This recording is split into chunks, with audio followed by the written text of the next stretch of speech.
Partindo de uma carreira e também do conhecimento dessa profissão e até da ideia de empreender com propósito, o nosso convidado do primeiro bloco do Ser Empreendedor de hoje é o Marcelo Arruda. O Marcelo Arruda é o convidado do programa, formado em Publicidade e Propaganda, mora na capital paulista e ele criou a plataforma Diversidade.io, que permite que candidatos e empreendedores da diversidade de forma plural possam ter oportunidades junto a empresas usando tecnologia de ponta. E a gente vai falar agora sobre o uso de tecnologia e esse empreendimento de forma plural, trabalhar todas essas questões com o nosso convidado, que é o Marcelo Arruda. Seja bem-vindo. Conta pra gente, Marcelo, um pouquinho antes de você empreender, fala pra mim da sua carreira e quando você percebeu que podia empreender em um negócio até chegar nesse último negócio, que é justamente essa plataforma digital. Perfeito. Em primeiro lugar, muito obrigado. É um prazer estar com vocês. Obrigado pela oportunidade de falarmos a respeito da nossa empresa. A minha carreira foi corporativa por vários anos, por algumas décadas. Passei por Unilever, passei por Mondelez, fui diretor da Embeleze Cosméticos, a Manco, a dos Santos Linha. Então, sempre ligado à área comercial, à área de publicidade também, na área de marketing. E nessas empresas eu percebi as oportunidades de uma maneira corporativa sempre muito voltada para o homem branco executivo. Então, uma primeira inserção na pluralidade, que é como a gente olha para o mercado, foi através de mais vendedoras na Lacta Chocolates, Antigamente, só vendedores poderiam trabalhar. Eu falei, mas por que não? A mulher é consumidora de chocolate, isso nos anos 90. Então, quer dizer, já foi uma quebra importante de paradigma. Seguindo para outras áreas, eu morei em 18 lugares pelo Brasil, as empresas iam me transferindo. Então, tive a oportunidade de conhecer o Brasil assim, de uma maneira bem especial, entendendo particularidades de cada região. Existiam, dentro dessas cidades que eu morei no Nordeste, no Centro-Oeste, também algo que era muito comum pelo Brasil todo. Os grandes negociadores, diretores, decisores eram sempre homens e brancos. Então, quando eu saí da área corporativa e criei a Diversidade.io, teve um hiato de tempo onde eu comecei a fazer vídeos, por ser publicitário, apesar de o meu MBA ser em varejo, na USP, mas por ser publicitário, comecei a fazer vídeos, inclusive o vídeo do Dia do Afroempreendedor, foi a nossa empresa que fez aqui para a cidade de São Paulo, e também percebia que em rodadas de negócios eram poucos os negros, e quando nós apresentávamos o nosso negócio, sempre tinha uma certa desconfiança. Ou será que ele consegue entregar isso mesmo? E aí nós criamos um movimento em 2018 de voluntariado, que era o Movimento de Afroempreendedores e Parceiros, MAP. E com esse movimento, nós tivemos chance de nos aproximarmos de empresas como a Ambev, a Dupont, a Corteva, BASF, a Unilever, fazendo rodadas de negócios, levando empreendedores negros e não negros também, para que essas empresas pudessem conhecer e fomentar o afroempreendedorismo através da qualidade dos serviços e dos produtos. Uma pessoa que assim conhece muito da questão negra no Brasil, não sendo não negro, que é o senhor Theo Vanderloo, ex-CEO da Bayer, ele falou, Marcelo, seria interessante que tivesse uma plataforma onde pudessem localizar os talentos negros, porque os CEOs falam que não encontram. Eu até brinquei, falei, poxa, eu tenho 1,85 m e mais de 100 quilos, até do Google Earth dá para achar. Mas a gente não acha quando a gente procura no lugar errado. Então não adianta procurar onde eles sempre procuraram, que eles não vão achar. E eu falei, Theo, eu consigo olhar para essa questão como uma questão verdadeira e necessária, mas eu acredito muito na pluralidade. Ou seja, uma mulher ela tem desafios na carreira dela, uma pessoa portadora de deficiência tem desafios, um executivo ou uma executiva acima de 60 anos também tem. E aí nasceu a Diversidade.io, que olha, né, de uma maneira plural para todas essas questões, envolvendo orientação sexual, gênero, etariedade e etnia também, onde hoje a nossa plataforma permite mais de 20 bilhões de combinações, né? E quando a gente pensa em 1 bilhão, se você contar de 1 até 1 bilhão, demora 28 anos, contando sem parar. E a nossa plataforma permite 20 bilhões de combinações, porque também entra a questão de conhecimento de idiomas, de experiência, né, do empresário ou da experiência do candidato. Então, a gente criou algo muito amplo. Quando você criou, como foi essa questão de formatar o negócio e você, então, fazer a ponte para que essas grandes empresas encontrem esses empreendedores? Até porque também passa por uma questão cultural de cada uma dessas empresas também colocarem ali no seu seio administrativo essa proposta. Não, perfeito. Acho que esse ponto que você tocou é fundamental, porque depende muito do interesse da alta gerência dessas empresas em fomentar e manter, né, um follow-up, um acompanhamento, se efetivamente as gestões abaixo estão cumprindo, porque não pode ficar no evento, né? Durante muitos anos se faz evento em novembro, tiram várias fotos, né, muito abraço, e depois só se pensa de novo em 13 de maio e 20 de novembro. Então, o que nós buscamos e conseguimos são empresas comprometidas com o desenvolvimento de negócios, de empreendedores negros durante todo o ano, e que a gente tem toda uma metodologia baseada na inteligência artificial de acompanhamento se os negócios estão acontecendo ou não, né? Também temos uma tecnologia de machine learning para a questão da cor de pele, né, das feições, Eu do digo biotipo isso racial. e vou fazer até um recorte em relação ao profissional negro, até porque a gente teve bem recente no Brasil mesmo uma discussão, quando lá em 2020 o Magazine Luiza fez aquele programa de trainee exclusivo para negros. Foi discutido inclusive, não é racismo reverso, uma série de coisas. Esse programa foi relançado em setembro de 2021, mas a gente percebe que as grandes empresas, não só para o público afro, né, brasileiro, mas também, como você falou, para a pessoa com deficiência, para o público LGBTQIA+, aos poucos esse leque vai se abrindo e aí essa discussão ela vai se tornando um pouco mais rasa. Por quê? Porque,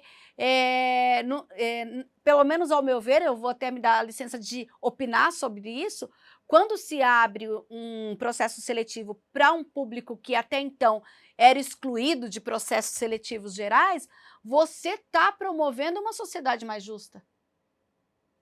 Só para você ter uma ideia, nós temos 13 milhões de afroempreendedores no Brasil.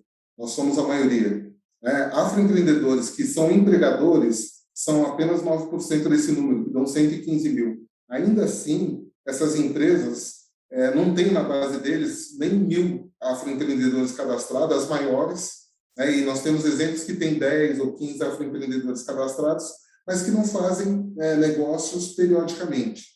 Então, o nosso compromisso é que isso não fique no discurso, né? E a nossa plataforma ela tem uma série de avisos e alarmes para todos os níveis da companhia se esse afroempreendedor está realmente realizando negócios ou não, né? E aí o gestor, o CEO, né, dessa companhia, os diretores, vão olhar, olha, não adianta, né, nós fazermos um post, né, no LinkedIn, no Facebook e Instagram para tirar uma foto bacana se a gente efetivamente não está dando oportunidades. Então, nós estamos, sim, com empresas inclusivas de verdade que se comprometeram e estão dando feedbacks de melhora, né? Então, nós temos algumas organizações como a Reafro, a Funafro, a Afroimpacto, que têm a oportunidade de capacitar esse afroempreendedor caso a empresa que ele, né, se apresentou ache que ele precise de uma capacitação. Porque o que nós colocamos para essa empresa é o seguinte: ou você faz negócio, ou você explica por que não vai fazer negócio para que ele possa se capacitar, né? O que o empreendedor negro não quer é participar, tirar foto, né, e ser lembrado a cada 20 de novembro. Então, isso foi muito bem entendido né, por as empresas que estão conosco, e até por empresas que estão se aproximando, e que têm, por sorte, né, de muitas são multinacionais, que têm essa necessidade internacional. Então, a matriz fora do Brasil fala, olha, precisamos ter afroempreendedores e precisamos ter colaboradores negros. Né? Hoje, nós estamos atuando mais com afroempreendedores. A questão do colaborador negro, eu acho que ainda é uma questão de médio e longo prazo, porque eles falam, não, nós vamos fazer uma seleção cega, mas exige um Excel extremamente avançado, um inglês fluente, uma faculdade de primeira linha. E não precisa ver a foto da pessoa, que você só vai encontrar realmente o candidato branco, né, atrás desse perfil, sem ver a foto. Mas o empreendedor não, o empreendedor ele está com o negócio dele montado, né, ele está faturando, então é uma injeção de adrenalina, né, dentro do afroempreendedorismo ali, de efeito imediato, essas portas que a gente tem conseguido abrir para afroempreendedores, que, por sinal, na nossa plataforma não pagam nada. Né? Eles podem se cadastrar totalmente gratuito, né? São as empresas que pagam para que a gente faça essa busca. Isso que eu ia perguntar, você está falando aí de pagar, e claro, quando a gente fala em empreender em negócio, a gente quer saber de lucro, do quanto isso envolve movimentação em dinheiro. Eu queria que você falasse justamente como é movimentar esse negócio, e claro, usando a tecnologia aí, no caso da plataforma. Sim, nós somos parceiros da Amazon, da AWS, em questão de reconhecimento facial. Utilizamos uma plataforma também importada, então a possibilidade de nós crescermos sem aumentar as nossas despesas é muito grande. Isso é muito importante para uma startup, né? O que eles chamam de escalabilidade. A gente tem essa escalabilidade de conseguir atender, né, dezenas de milhares de empresas com a nossa estrutura, e os nossos recursos, né, continuam sendo com gastos assim bem baixos. Toda startup tem isso, né, de sobreviver com um faturamento pequeno aí durante alguns anos até que ela tenha um crescimento exponencial e aí sim possa ir para outros mercados e atingir outros objetivos. Vocês já participaram agora em 2022, queria que você falasse um pouquinho dessa questão da rodada de negócios. Qual é o planejamento? Sim, além das rodadas de negócios, o que mudou a nossa empresa foi ter participado de aceleração. Né? Nós participamos de 2 acelerações, uma delas junto com a Ambev, eram mais de 600 empresas e nós fomos uma das 30 selecionadas, e entre as 30 que participaram da aceleração, 9 empresas eles convidaram para um projeto piloto, e nós somos uma dessas 9 empresas. Né? Para a maior cervejaria do mundo, assim, a gente entende como uma conquista, né, importante, justamente porque a gente resolve uma dor para eles de organizar, né, e de viabilizar um cadastro de afroempreendedores usando inteligência artificial e usando data mining, né, uma gestão de dados de uma maneira importante. Então, hoje existem até iniciativas internacionais, né, da própria Ambev, que nós estamos conversando, porque eles também têm questões, né, da diversidade na Europa, nos Estados Unidos, e a gente está muito próximo aí para, com uma solução brasileira, poder atender mundialmente, né, a maior cervejaria do mundo. Ainda em 2022? Ainda em 2022. Né? Na verdade, a gente já tem um novo domínio, né, para que seja fácil para o público de língua inglesa, né, o makedeal.net, que vai assumir esse papel. É uma plataforma, né, com vários idiomas, inglês, francês, alemão, espanhol, italiano, permitindo para que a Europa possa ter essa solução. E nós vamos ter, assim, essa solução de uma maneira temática. Então, eles vão abrir oportunidades para afroempreendedoras, ou para mulheres empreendedoras, ou para o público LGBTQIA+, ou então para PCDs. E todas essas soluções já estão, né, dentro do nosso desenho, e a gente consegue, sim, criar soluções para esses recortes, né, da diversidade de uma maneira rápida, segura, né, que a gente fica num ambiente muito seguro com relação a dados, obedecendo a GPDR, né, que é a Lei Geral de Proteção de Dados do Exterior, né, a sigla é GPDR, e também obedecendo a nossa, né, LGPD aqui interna. Quando a gente fala nesse empreendimento com propósito, usando as plataformas digitais, Marcelo, você hoje está exatamente onde um dia você planejou ou isso não tinha sido planejado? Na verdade, não tinha sido planejado, nasceu mais com o propósito de ajudar, e foi um movimento de voluntariado. E aí nós percebemos que o voluntariado ele não cria assim uma disciplina nas grandes empresas e nem nos empreendedores. E aí a gente evoluiu para ter essa plataforma e transformar isso num negócio justamente para que o compromisso das empresas em abrir e manter portas abertas para empreendedores, né, que entreguem qualidade, que tenham um bom nível de atendimento de produtos e serviços, só mesmo gerando negócios com contratos, né, e obrigações para que os dois lados possam, tanto que os empreendedores que não estiverem mensalmente atualizando seus produtos e serviços na plataforma, eles são descadastrados, não, mas congelados, né? As empresas não podem ver. Porque tanto é importante para o empreendedor ver a empresa, mas a empresa também entender que aquele empreendedor, de repente, não fechou as portas ou não diminuiu, né, os produtos ou serviços que atendiam. Então, a gente está criando uma base viva, mas isso nasceu de um propósito, onde a gente pedia salas emprestadas para poder fazer essas reuniões, e de repente a gente hoje consegue, né, estar olhando até além das nossas fronteiras, né, que é um sonho assim fantástico, né, de 14 a 18 horas por dia trabalhando, mas é um sonho fantástico. Você já recebeu algum feedback de algum afroempreendedor ou de algum outro empreendedor dentro dessa pluralidade, falando justamente: olha, foi através desse seu trabalho que eu cheguei até uma grande empresa, a prestar um serviço para um grande empresário? Como é isso? Sim, nós tivemos um empreendedor, uma empreendedora da Bahia, que ela, assim, bem emocionada, falou: não imaginei que era possível, né, atender uma empresa desse porte com a minha empresa. Ela falou: eu tinha, né, uma crença autolimitante que eu não conseguiria atender uma Ambev ou atender uma empresa, né, de portes grandes como um Carrefour, que também é uma empresa que está nos apoiando.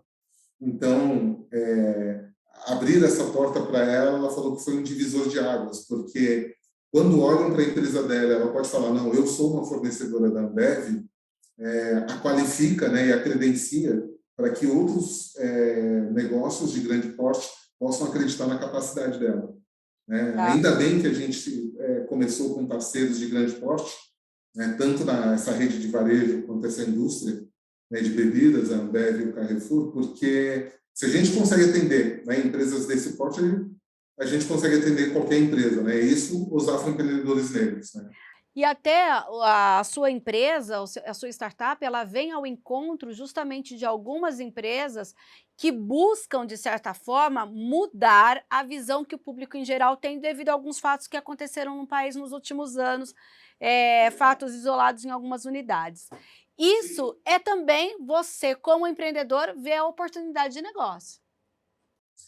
Eu enxergo assim, como houve no Carrefour, né, uma situação triste com o João Alberto lá em Porto Alegre, que aquela tragédia não seja em vão, né? Então o Carrefour, ele, do CEO dele até os operadores de loja entenderam que havia uma necessidade de mudar de verdade, não é mudar o discurso ou mudar o marketing, e sim mudar de verdade. E eles estão fazendo isso, né? Eles estão criando plataformas de e-commerce voltadas, né, para a área negra, também já tem fornecedores negros dentro da empresa, e isso tem feito uma diferença fantástica. E o que você pensa do movimento Black Money? Então, na verdade, a minha leitura Black Money é um movimento que às vezes a gente não entende bem, né? Nos Estados Unidos existia o Green Book, onde o negro poderia ficar, e aí no Brasil se criou como se o Black Money fosse uma consciência onde o negro pode gastar e investir dinheiro. Na verdade, para mim, o movimento Black Money deve ser oportunizar que empreendedores negros tenham acesso a empresas grandes ou empresas que queiram fazer efetivamente negócio. Acho que é assim que eu entendo o Black Money. Marcelo, olha, muito obrigada pela sua contribuição, parabéns pelo seu negócio. A gente espera que você venha aqui não só falar da sua empresa, mas falar de todo esse movimento do afroempreendedorismo. Fica aqui o nosso convite para outras oportunidades. E muito obrigada também pelo que você nos ensinou. Imagina, foi um prazer, espero, né, ter contribuído um pouco e convido, né, todos vocês a fazer uma leitura se nós estamos fazendo a diferença realmente com relação à diversidade, não só a diversidade racial, mas se nós respeitamos uma profissional mulher, se a gente respeita e dá uma oportunidade para um profissional portador de deficiência, se a gente enxerga a qualidade, né, num profissional que faz parte do recorte LGBTQIA+, porque o mundo só vai ser justo se nós estivermos todos juntos e misturados. Muito bem, obrigada. E olha, agora a gente vai para o próximo bloco do Ser Empreendedor. Um breve intervalo, mas não saia daí que a gente volta já já.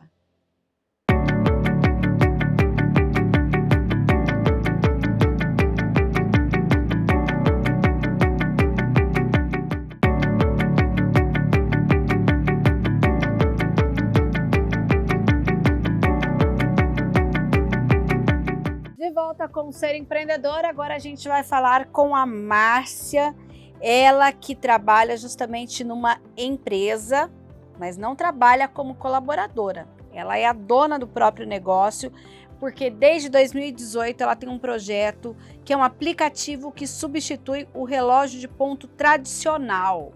Ela trabalha com um sistema de tecnologia, serviços de tecnologia. Hoje a gente já falou no bloco anterior de empreendimento com propósito usando uma plataforma digital e agora a gente continua falando sobre tecnologia. Eu comecei muito cedo, logo após sair da faculdade, onde o empreendedorismo ele é algo que a gente não consegue evitar. Então a gente sempre teve a sensação de que poderia fazer mais, com muitas ideias, com muita vontade. Então, logo que saí da faculdade, eu tentei uma empresa com colegas, não deu certo. 4 anos depois, a gente abriu, então, o que era a DMD, que era uma empresa de tecnologia voltada para segmento de redes e servidores. Ficamos um tempo nesse segmento, até que depois a minha formação é de analista de sistemas, a gente começou a desenvolver programas de gestão para pequenas empresas, e até hoje vimos nesse caminho.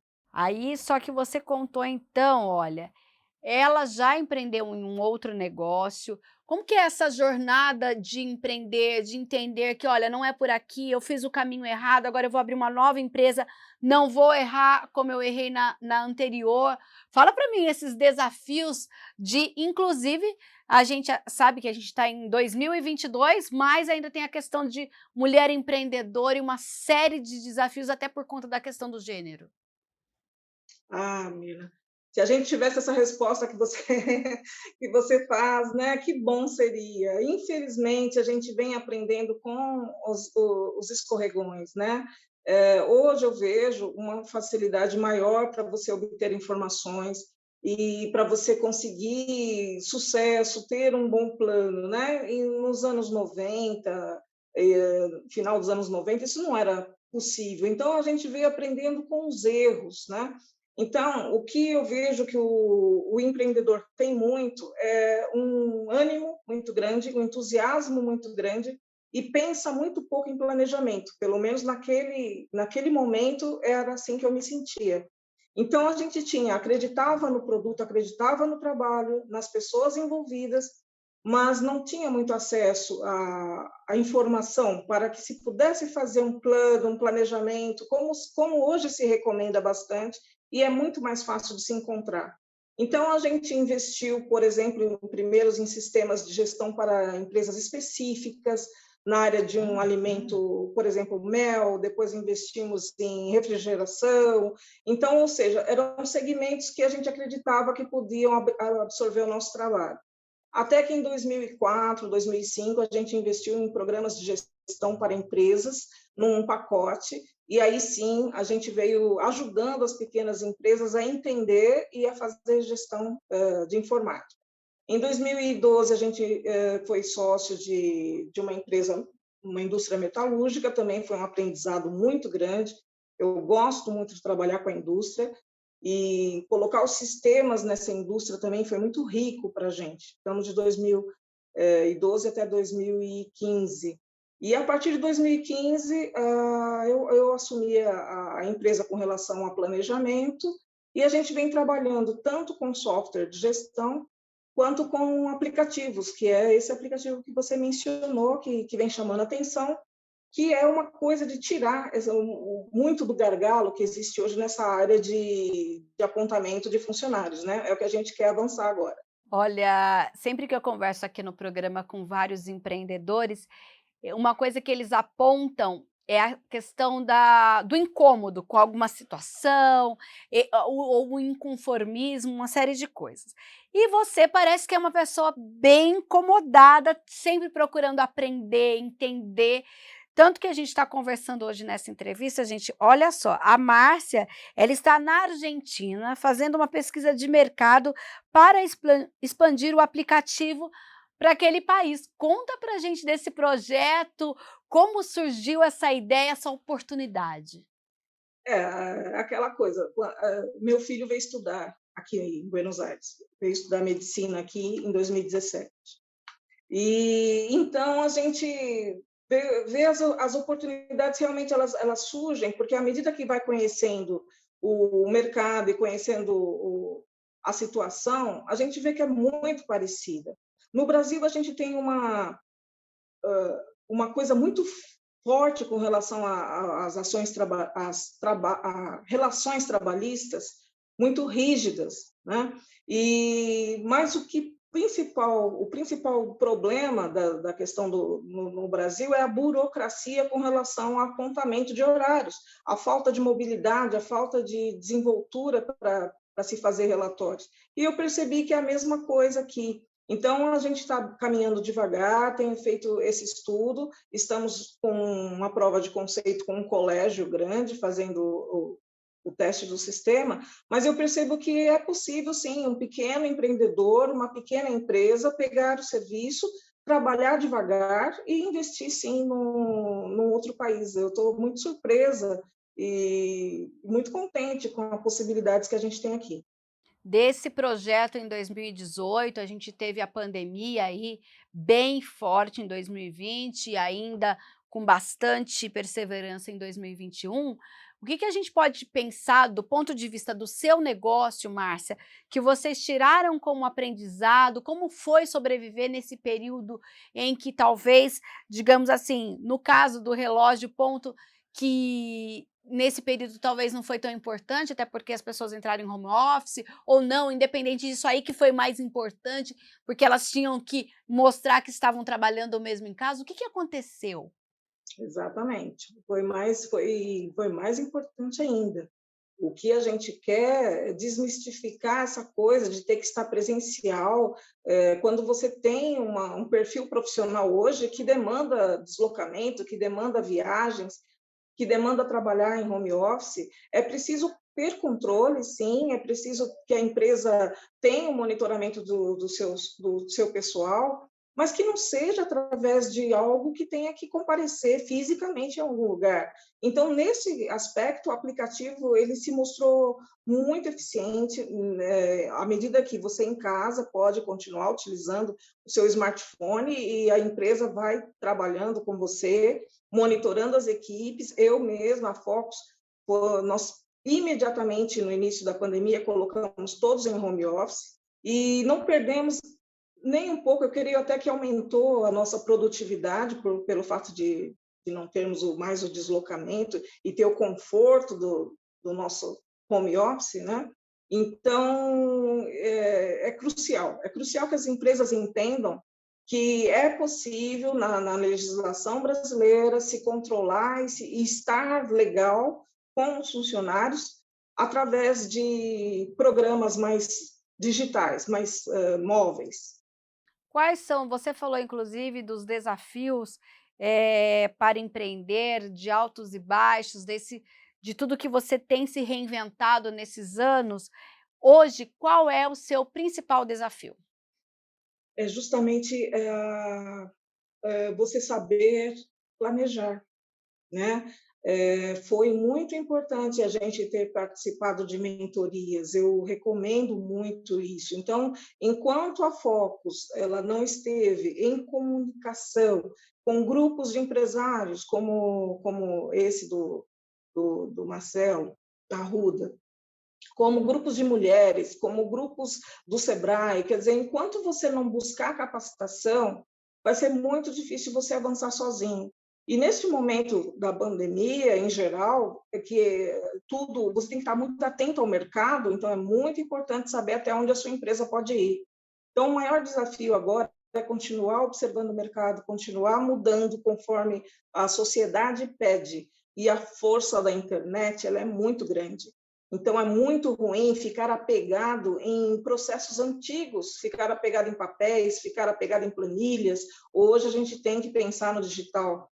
Então, quem não mudar vai ter problemas muito grandes. Então, é importante investir no digital, é importante investir na internet, e é importante observar o mercado e atender à demanda que está surgindo. Esse é o grande desafio hoje. Você falou em duas coisas muito legais, que em 2015 você assumiu toda a gerência da empresa. A gente tem aqui até um histórico falando que no início o seu marido te ajudou, etc e tal. E você, a partir do momento que assumiu essas ações, você inclusive trouxe esse olhar mais feminino. Eu queria que você falasse dessa questão da mulher à frente de empresas como a sua e de outras tantas, porque a gente sabe que, apesar de despontar, ainda não é um número que a gente considera que a gente tenha a equidade, né, de gênero, homens e mulheres à frente de pequenos e grandes negócios. É incrível, Mina. Eu apoio muito a questão de colocar as mulheres na direção das empresas, por uma questão que a diferença é muito grande com relação ao tratamento da equipe, com relação à maneira como olha o mercado, a maneira como olha os fornecedores, a maneira como conversa e discute. Eu vejo que a mulher está muito mais propensa a encontrar soluções de uma forma mais assertiva, mais agradável para todos.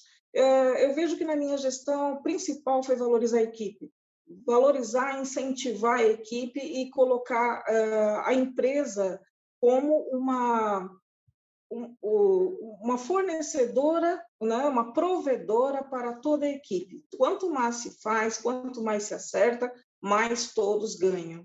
Eu acho que isso foi a grande diferença que tem feito a Focus crescer aí um pouquinho, né, devagar, porque a economia é muito difícil, né? A gente cresce com investimento próprio, reinveste da própria empresa, mas eu vejo que o que faz realmente a empresa andar é a força que você coloca na sua equipe e o respeito que você tem que ter por ela. Em 2018, quando vocês lançaram o aplicativo, né, que substitui o relógio de ponto tradicional, vocês fizeram um investimento. Eu queria que você falasse quanto foi esse investimento e já tiveram esse investimento de volta? Em que escala está essa empresa nesse momento? Com certeza ainda falta bastante, porque o investimento ele é muito de pessoal com relação ao desenvolvimento dos programas.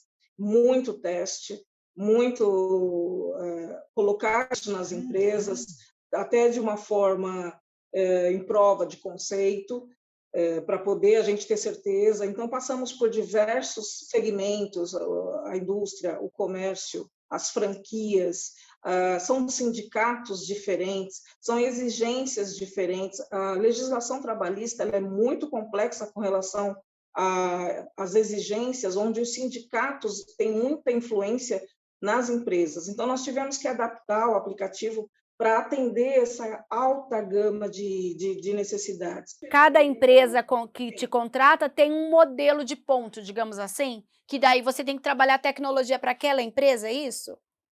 Hoje não, porque primeiro que a gente já aprendeu que o comércio tem uma determinada tendência e que os sindicatos também estão mais suscetíveis a aceitar o uso da tecnologia nas empresas. Então, mas foi necessário sim, porque a área rural pensa de uma forma com os funcionários,